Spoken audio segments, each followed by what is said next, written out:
നിരീക്ഷണം മുതൽ ആക്രമണം വരെയുള്ള യുദ്ധതന്ത്രങ്ങൾക്ക് ഉപയോഗിക്കാൻ സാധിക്കുന്നവയാണ് ഡ്രോണുകൾ. ഇന്ന് ഡ്രോണുകൾ ഉപയോഗിക്കാത്ത വ്യോമസേനകൾ ലോകത്ത് തന്നെ ഇല്ലെന്നു പറയാം. സമീപകാലത്തെ യുദ്ധങ്ങൾ പരിശോധിച്ചാൽ ഡ്രോണുകളുടെ ഉപയോഗം വളരെയധികം കൂടിയതായി നമുക്ക് കാണാൻ സാധിക്കും. യുദ്ധവിമാനങ്ങളിൽ നിന്ന് വ്യത്യസ്തമായി ആളില്ലാതെ പറക്കുന്നു എന്നതാണ് ഇതിന്റെ പ്രത്യേകത. ഇതുവഴി ആളപായവും വിവരച്ചോർച്ചയും പോലുള്ള സാഹചര്യങ്ങൾ ഒഴിവാക്കാൻ നമുക്ക് സാധിക്കും. അടുത്തിടെയാണ് ഇന്ത്യൻ വ്യോമസേന ഇസ്രയേൽ നിർമ്മിത ഹെറോൺ MK2 ഡ്രോണുകൾ സൈന്യത്തിന്റെ ഭാഗമാക്കിയത്. ഇസ്രയേൽ എയറോസ്പേസ് ഇൻഡസ്ട്രീസ് ആണ് ഹെറോൺ MK2 ഡ്രോണുകൾ നിർമ്മിക്കുന്നത്. മീഡിയം ആൾട്ടിറ്റ്യൂഡ് ലോങ് എൻഡുറൻസ് ഡ്രോണുകളാണ് ഇവ. തന്ത്രപ്രധാനമായ വിവിധ ദൗത്യങ്ങൾക്കായി നമുക്ക് ഇവയെ ഉപയോഗിക്കാൻ സാധിക്കും. ഉയർന്നു പറന്നുകൊണ്ട് നിരീക്ഷണം നടത്താനുള്ള കഴിവ് MK2 ഡ്രോണുകൾ നേരത്തെ തന്നെ തെളിയിച്ചതാണ്.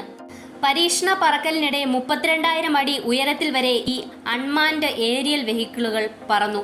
പരമാവധി 35,000 അടി ഉയരത്തിൽ വരെ പറക്കാൻ ഇവയ്ക്ക് സാധിക്കും. 40 മണിക്കൂറിലേറെ നിർത്താതെ പറക്കാനാവുമെന്നതാണ് ഹെറോൺ MK2 ഡ്രോണുകളുടെ പ്രധാന മികവ്. വെല്ലുവിളികൾ നിറഞ്ഞ ഇന്ത്യയുടെ വടക്കൻ അതിർത്തി പ്രദേശങ്ങളിൽ ഇത്തരം ഡ്രോണുകളുടെ സേവനം വളരെ ഉപകാരപ്പെടും എന്നതിൽ സംശയിക്കേണ്ടതില്ല.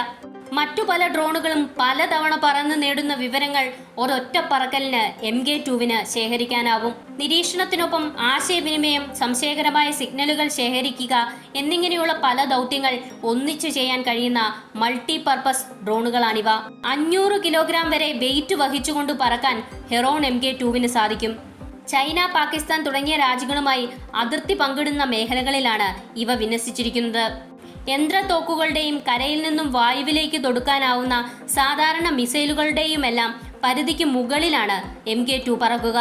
അതുകൊണ്ട് തന്നെ ഇവയ്ക്ക് ശത്രുക്കളുടെ ആക്രമണങ്ങളെ അതിജീവിക്കാനാവും.